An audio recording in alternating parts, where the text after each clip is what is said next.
Hi, my name is Mercedes Salinas Lackey, and this is my interpersonal communication project with Liberty University for my Human Services Counseling 508 class. Learning about my personal blend has helped me to see myself as I really am. I have gained a greater understanding of what my weaknesses, but also what my strengths are. So now I feel like I'm better equipped to improve on them, to improve on my strengths, and I think this will help me to enlarge my conversation as I work on improving my quality of conversation. My overreaching goal is twofold. It's to perfect my communication skills in order to be more effective in reaching others for Christ, as well as to enlarge my conversations with God and with others. And in order to enlarge my conversation, I'm going to work on applying some of the techniques and other communication skills that I have learned throughout this course. How has my background in behavioral blend influenced my conversation? I was raised in a Mexican American family. I'm a second generation Mexican American, and I grew up in a large family where I learned good values. I learned my home life was structured and loving, and I had a lot of cultural influences from my Hispanic background. And I think one of the positive things is that I learned to be bicultural and bilingual. Some of the ways that my background and behavioral blend affected me in a negative way was my father was old enough to be my grandfather, so there was a generation gap. Especially during my teen years, we tended to clash because he was from a totally different culture, and I was growing up in the U.S. in the 1970s. Also, being a woman in a male-dominated the cultural world of machismo also was difficult at times. I also had communication issues with my parents because when I went to school, when I started school, Spanish was my first language, and I learned. And we were in school. We were not allowed to speak Spanish. We were punished if we spoke Spanish. So that brought some shame. I had shame sometimes because of who you were. But throughout the years, I think I was able to work it out. It was something that most of the people that I grew up with in my community were able to overcome, and It just, I think being poor was an issue at times, but we accepted it because we understood that our parents tried their best, and it helped to instill a good work ethic in us. Some of the identifying barriers in my interpersonal context are filters that are due to past negative experiences. And it's like when you come to the table and you're having a conversation with someone that you've had a negative experience with, you come expecting them to display that behavior. Biased listening. I have issues sometimes with biased listening and maybe using buzzwords that are emotionally charged. So it's something that I have to be careful with. I also have the tendency to interrupt, and of course that's never good for any type of communication. Some of the communication traps that I identified in my life were ritual listening. And this is when you listen, when you appear to be listening, but you're really not listening because you're planning on what you're going to say to that person. So of course that's not very good for the other person because you're really not listening. And the responses of asking why and saying yes but of course are not good, because in the first place when you ask why, the other person always tends to get defensive, and when you say yes but, it's like you're saying no, and it can lead to an argument. Dealing with communication barriers and traps, I think one of the things like for filters that we can use is the clarification technique.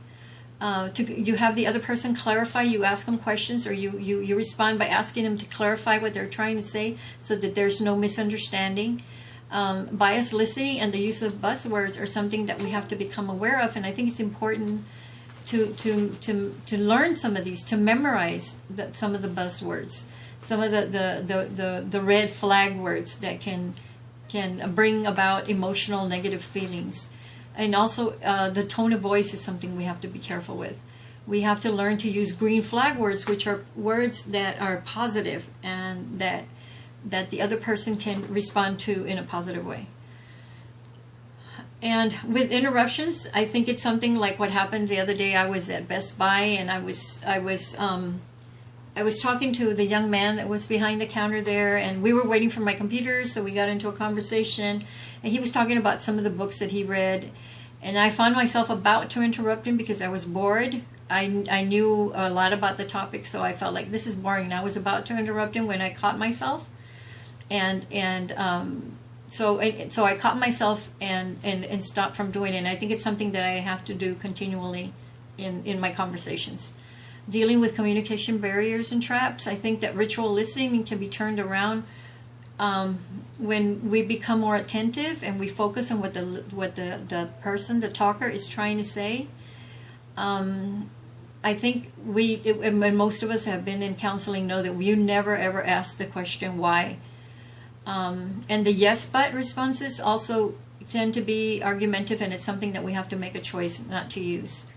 Internal and external distractions. Internal distractions are those things that are in our mind, such as daydreaming. I tend to daydream a lot. External distractions can be something like the loud noises, watching the clock, cell phone calls, and other media devices.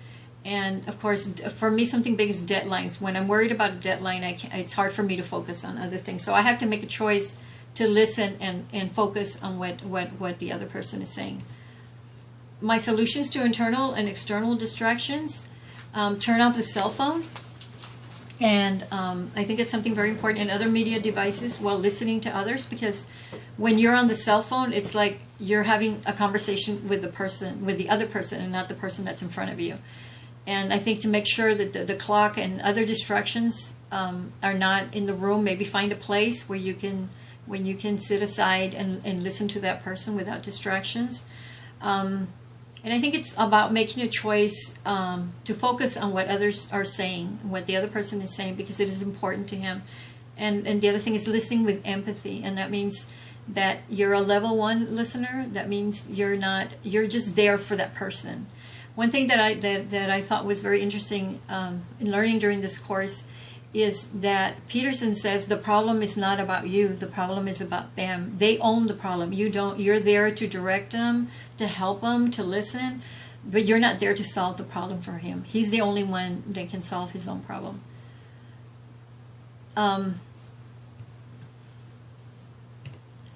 Things to know about good communication. Something that I think self-disclosure is something that's very important, because that's how we get to know one another, when we self-disclose. But it's important to know that self-disclosure, we have to be careful what we disclose, and that it be appropriate.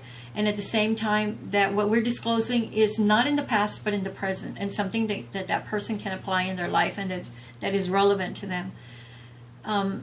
Words and tone of voice and nonverbal communication all play a big part in communication, or good effective communication. And I think we need to watch our nonverbal messages and what the other person will think. We need to be careful about our face, what we're showing. If we're bored or we're angry, we need to be careful with that, and with our nonverbal communication. And something very interesting that I learned as well was mindfulness. Is listening in the moment, listening and not focusing on anything else but on what the person is saying.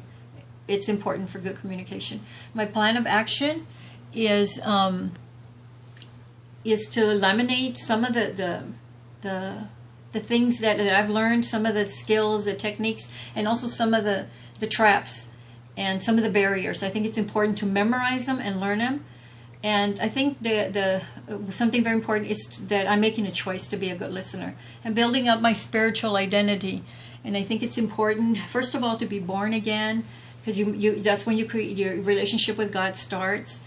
And I think the two important factors are reading of the Word and prayer, because that's how we communicate with God, and that's how God talked to us and we talk to God. Thank you.